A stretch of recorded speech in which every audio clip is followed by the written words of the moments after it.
자, 이제 학급의 예에 대해서 이론적인 강의를 좀 제공하겠습니다. 학급은 무엇일까? 여러분들 학급은 어떻게 보면 뭐 2학년 3반 뭐 이렇게 해서 반의 개념일 수도 있죠.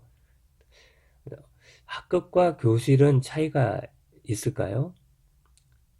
또 학급에서 담임 선생님하고 교과 담임, 학급을 이렇게 돌아다니면서 수업을 하시는 선생님하고 차이가 있을까요?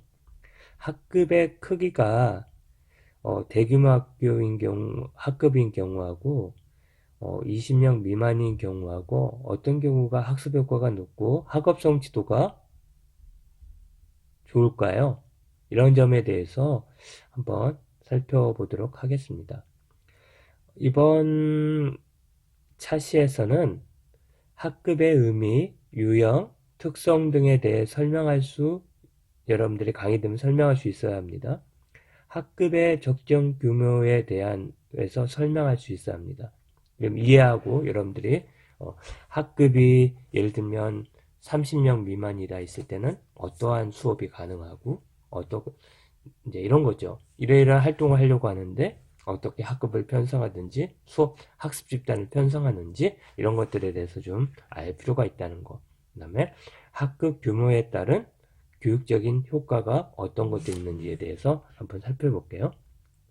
자, 학급의 의미, 유형, 특성, 의미, 그 다음에 적정 규모, 그 다음에 교육적인 효과. 이게 이번에 세 가지 목표입니다. 자, 학급이랑요, 사전적 의미로 한 교실에서 함께 배우는 학생 집단을 의미합니다. 한 교실에서 함께 배우는 학생 집단. 그래서 즉 동일한 교과를 공부하기 위해 규칙적으로 모이는 학생 모임 집단 하는 반이 될 수 있습니다. 학급은 학교 경영의 최하위 단위입니다. 최하위 단위. 그 다음에 교수 학습 활동의 단위 조직이기도 하죠. 그래서 한 학급을 단위로 합니다. 그래서 학급은 대개 동일 학년생으로 편성되는 독립학급으로 운영됐죠. 네, 뭐 12살의 나이는 6학년 학생들의 그런 학년생, 그러니까 그 매로 편성되죠. 그리고 교사가 한두 명 정도, 요즘에는 보조교사가 있잖아요. 이제 있는 학교가 있어요. 일정한 학생 집단의 교육에 책임을 지고 있는 학급입니다. 각국의 초등학교가 이러한 조직을 많이 하죠. 한 교사가 다 가르치죠. 그 다음에 교과 또는 담당 교사와는 달리 학급 담당 교사, 그러니까 학급 교사죠. 학급 담임 교사는 그 학급에 소속해 있는 학생들의 교과 교육, 특활 지도, 일반 생활 지도 및 학급의 학사 처리 등에 주된 책임을 집니다. 교과 담당 교사, 과목 담당 교사는 뭐냐면 수업만 책임지는 거죠. 그다음에 벽지의 소규모 학교에서는 서로 다른 학년생을 함께 수용하는 복식학급, 멀티플 클래스가 운영되는데 이는 교사의 부속 또는 학생의 부속으로 2개 이상 학년을 한 교실 또는 한 교사에 의해 운영하는 학급을 얘기합니다. 복식학급. 그다음에 중학생과 고등학교에서는 교과 담임제, 선택 교과제를 채택하고 있기 때문에 교과에 따라 학급의 구성원들을 바꾸는 경우가 있습니다. 그러니까 교과 담임 선택 과목제를 채택하고 있어 교과에 따라서 학급 이게 뭐예요? 요즘에 교과 교실제 갖고 이렇게 여러 교실에 가서 수업을 하죠. 그래서 나는 영어과 이렇게 그걸 얘기합니다. 그 다음에 홈룸 활동을 할 때 학급이 생활 단위, 집 단위 되는 겁니다. 그러니까 홈룸만 같이 하고 또 자체 활동하고 다 끝나고 나면 다시 반에 와가지고 종례하고 조례하고 이런 집단이 학교 생활의 단위 집단이 된다는 거예요. 학급은 학급, 학급 규모, 교사 대 학생 수에 비에 따라 분류되기도 합니다. 교사 대 학생의 비가 아주 작을 때는 개별 교수 학급이라고 하고요. 신명 전후 학급을 소인수 학급.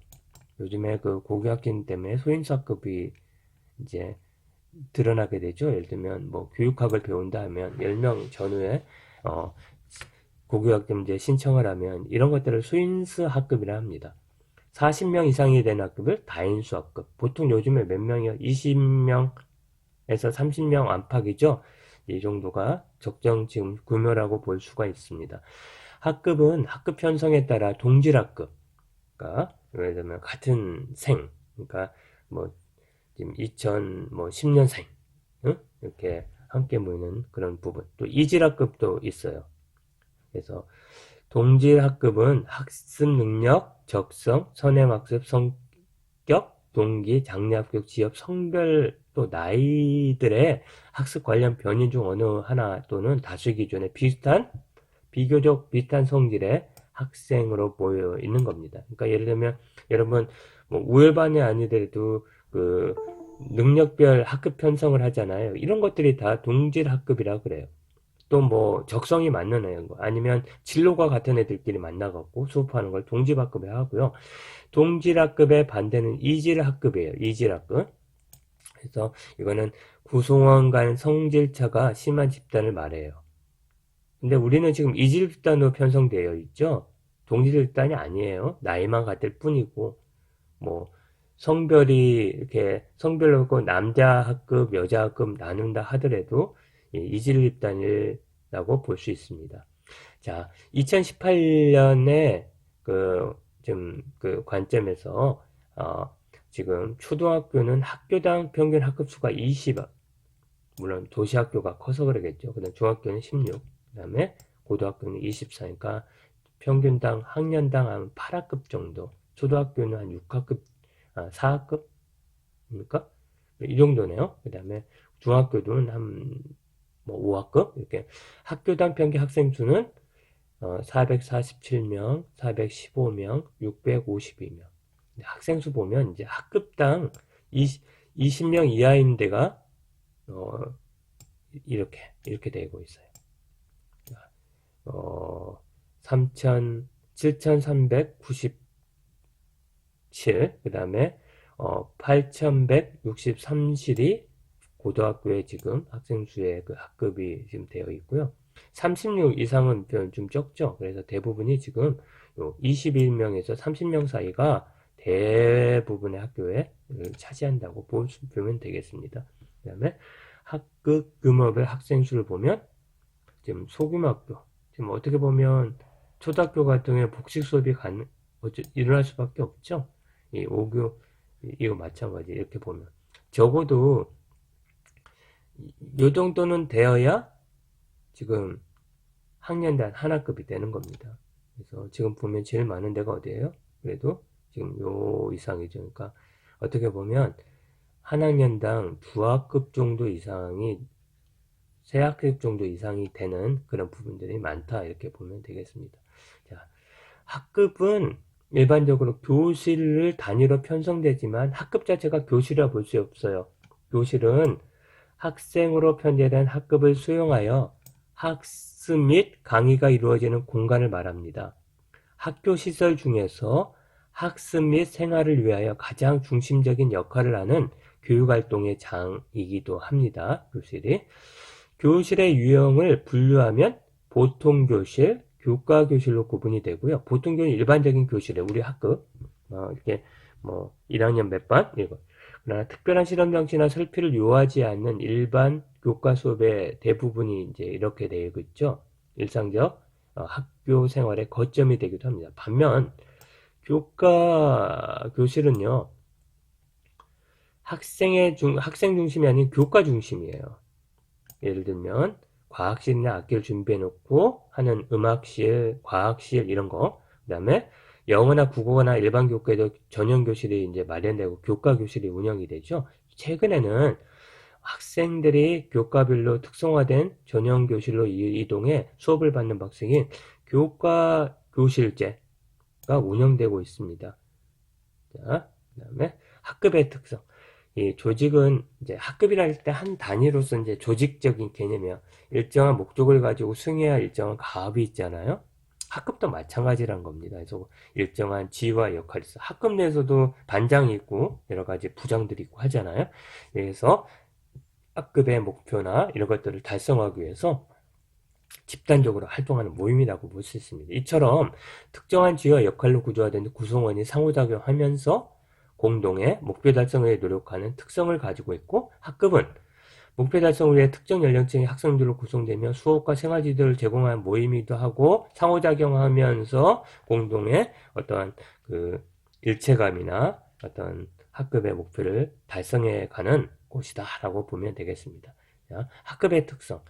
구성원 간 상호작용과 의존적이다. 학급 집단은 상호작용과 구성원의 의존성을 특징으로 하는데, 학급에서 교사와 학생, 학생과 학생 간의 상호작용은 학생의 지적, 정의적 행동에 큰 영향을 미치죠. 그러니까 그 안에서 상호작용하면서 서로 간에 부딪히고 뭐 이렇게 하면서 서로 협동도 배우고 소통도 배우고 갈등 관리도 배우는 이런 것들이 학급 집단이다.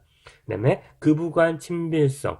그래서 학급 때는 급부 간 상호작용이 매우 특징이 되어서 뭐 긍정적인 피드백과 좋은 학급 분위기인데, 또 역으로 생각하면 부정적인 피드백, 왕따 이런 효과도 일어나서 반을 바꿔야 된다는 등 이런 문제가 있어서 폭력도 있고요.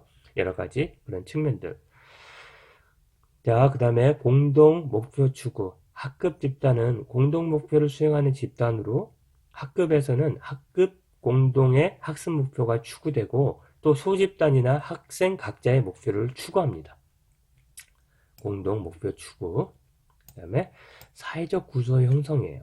사회적 구조 형성. 학급 집단은 사회적 구조를 통해 상호작용한다. 그래서 여기에 규범이나 역할이나 학급 규칙이 있잖아요. 그러면 반장이 뭐하고, 그 다음에 부반장은 뭐하고, 부장들은 뭐하고, 조원들은 뭐하고, 부원들은 뭐하고, 이런 역할들이 다 있잖아요. 그러면서 사회적인 구조나 사회에서의 소집단으로서 이런 서로 간의 역할을 이제 수행하면서 사회 성원이 되어가는 그런 학급의 특성이 있다. 자, 학급 규모는 몇 명이 적합한지에 통일된 의견은 없습니다. 그러나 민부자 홍우조 선생님께서, 홍우조 선생님은 고려대 교수님이고 교육과정의 전문자입니다. 초, 중, 등 교육과 비교과 운영 시 적정한 학생수에 대해서 이렇게 제시했습니다. 자, 한번 볼게요. 국어나 사회도덕인 경우는 15명에서 25명이 적합하다. 예를 들면 토익톤일 때는 4명이나 8명. 최소한 두세 개 모듬이어야 된다. 역할극도 마찬가지다. 이렇게.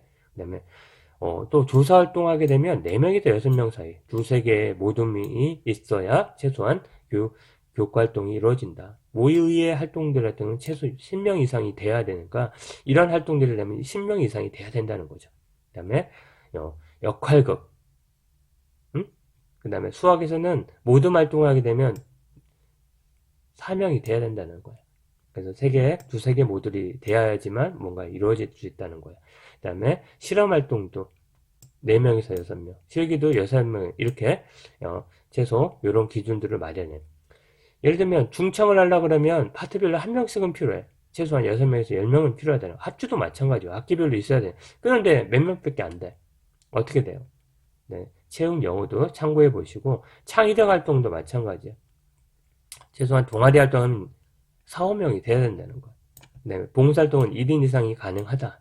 진로체험도 마찬가지다. 그러나 그 1인 이상이 되면 개인적으로 가는 건 몰라도 단체적으로 가는 거는 어렵죠. 그죠? 그 다음에 이제 학급 규모의 교육적 효과입니다. 교육적 효과라는 건 학업 성취도나 여러 가지 측면에서 학생들의 어떤 전인적인 어떤 성장, 의사소통, 뭐 어떤 걸로 둘지 모르지만 그런 교육 효과를 고려하게 이렇게 효과가 나타나는데, 요 부분에 있어서 요 4개. 교사 업무 부담이 가중된다는 이론. 그러니까 학교 규모가 크면 클수록 교사의 업무는 부담이 가중된다. 조금씩 적다. 그럴 수 있나요? 그 다음에 학생 가용 시간의 제한 이론. 그러니까 많으면 많을수록 학생들이 선생님과 상호작용하고 학생과 상호작용할 수 있는 그런 시간들이 점점 줄어든다는 거죠. 학업 능력, 조정 능력 이론. 예, 선생님이 예를 들면 그러면 눈높이를 어디다 맞춰야 돼요? 상중하가 있으면 중증에 맞춰갖고 수업을 하잖아요. 이런 거, 그 다음에 교사 능력 제한 이론. 한번 어떤 건지 살펴보겠습니다. 먼저, 교사 업무 부담 가중 이론이에요. 학급 규모가 커짐에 따라 학생들의 학업 성적이 떨어진 이유는 학생 수가 많아짐에 따라 교수 학습 활동 외에 여러 활동에 투입되는 시간이 많아지는 데서 비롯된다.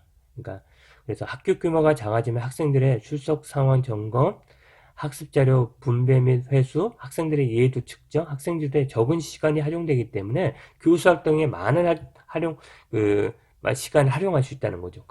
이게 그러니까 뭐냐면 많을수록 이런 활동들이 많아지니까 부담이 가중되어서 어떻게 해요? 학급 규모에 따라서 교육 효과는 떨어진다라고 보게 되는 겁니다. 그 다음에 학생 가용 시간에 제한.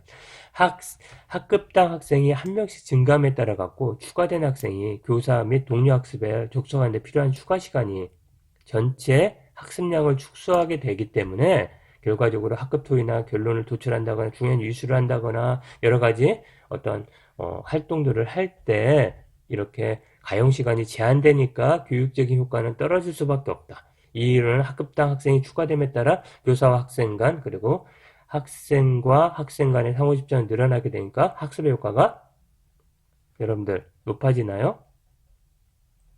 이거는 뭐 해야 됩니까? 지금 이게 적으면 이게 지금 여기에 잘못 제가 작성한 겁니다. 이게 효과도 낮아지는 거예요. 그러니까 뭐냐면 적으면 적을수록 학생 간의 상호작용 시간이 늘어날 수 있다는 거예요. 많으면 대집단일 경우는 수업이 그렇게 되니까 그래서 이게 낮아질 수도 있어요. 그러나 너무 또 학생이 적으면 다양한 상호작용에 의해 시간이나 이런 부분들은 많아질지라도 다양한 교육적인 경험에 기해 토론의 분면에서 다양한 사고의 어떤 제한이 있기 때문에 또 효과가 낮아질 수도 있어요. 어쨌든 학급당 학생이 적정 수여야 된다는 거예요. 응? 너무 아무튼 여기는 여러분들 제가 지금 여기서 수정할 수 없는데 학습 효과도 낮아집니다. 추가되면 추가될수록 가용 시간이 어떻게 제한되니까. 죄송합니다. 요 굉장히 중요한 부분인데 여기 낮아지는 거. 그다음에 규모가 큰 학급의 학업 성적이 소규모 학급에 비해 떨어지는 것은 교사가 가장 학업 능력이 모자란 학생을 기준으로 가치기 때문으로 보고는 겁니다. 그래서 무작위로 규모가 큰 학급과 작은 학급을 배치할 경우 그 학급에는 능력이 모자란 학생이 보다 많이 배치가 되죠. 왜냐하면 학력 능력 분표별로 학생을 배치할 때 큰 학급에 학습 능력이 모자라는 학생 수가 그만큼 많아지기 때문에 그 학생에 맞춰서 하게 되면 어떻게 상대적으로 상위권에 있는 학생들은 또 지겨워지고 또 이렇게 학습에 그러니까 학원을 가야 된다는 등 심화 학습이 필요한데 그걸 제공해주지 못하는 경우 이럴 수 있겠죠. 이에 반면 소규모 학교의 경우는 능력의 폭이 규모가 큰 학교에 비해 작아지죠. 따라서 능력이 모자란 학생이 상대적으로 많은 큰 학급의 어떤 교사는 모든 학생을 위하여 진도를 늦추게 될 수밖에 없어요. 개별화적인 이렇게 돌봄이나 이런 것들이 적어지니까. 어쨌든 학업 능력 조정은 규모가 큰 학급의 경우는 학업 성적이 소규모 학급보다 떨어질 수밖에 없다. 왜냐하면 학업 능력이 부족한 학생들이 뭐냐 많아지기 때문에 결국은 학업 능력 자체가 평균이 떨어질 수밖에 없다 얘기고요. 앞부분에서는 가용 시간이 증가하니까 학습량이 축소가 돼서 어떻게 보면 학업수 효과도 낮아질 수밖에 없다. 그러나 적정 인원이 돼야 된다. 하지만 아무튼 요 가용 시간의 부분은 요 부분 을 이해하시면 됩니다. 요 부분은 그럴 수도 있고 저럴 수도 있어요. 늘어날 수도 있고 안 늘어날 수도 있고. 자, 이해하셨죠? 이 부분에 대해서. 다시 한번 말씀드려 가용 시간에 제한이 있다는 거. 학생이 충분한 학습 활동을 할 수 있는 것들을 학생 수가 많아지면 많을수록 오히려 축소가 된다는 거예요. 교사 간에 또 동료 학습 간의 접촉이 많아지면 많을수록 그만큼 줄어든다는 거예요. 요게 제가 잘못 적었어요. 작아진다는 거. 자, 학업 능력 조정은 이미 말씀드렸고요. 이게 소규모 학급에 비해서 떨어지는 것은 학업 능력이 모자란 학생이 대규모 학교에 더 많았기 때문에 떨어질 수밖에 없다. 교사 능력 제한이에요. 교사의 능력은 제한되어 있고 이러한 능력은 주어진 학급 수에 따라서 나누어지게 되는데 능력이 제한됐다는 전제로 할 때 학생 수가 증감에 따라서 학생 각대에 할당되는 교사의 관심이나 시간이 작아지기 때문에 학습 손실은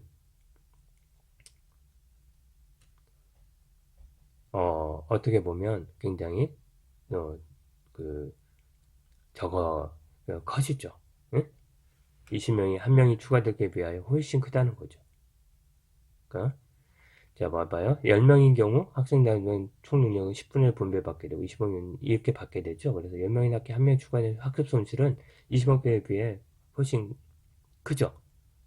그러니까 예를 들면 적정 규모에 있어서 이렇게 10명인 경우에 이게 증가하면 증가할수록 점점점 이게 어떻게 보면 학생 수에 그러니까 큰 집단에 1명 끼는 거 그러니까 숟가락 하나 더 넣는 건 별 문제가 없다는 겁니다.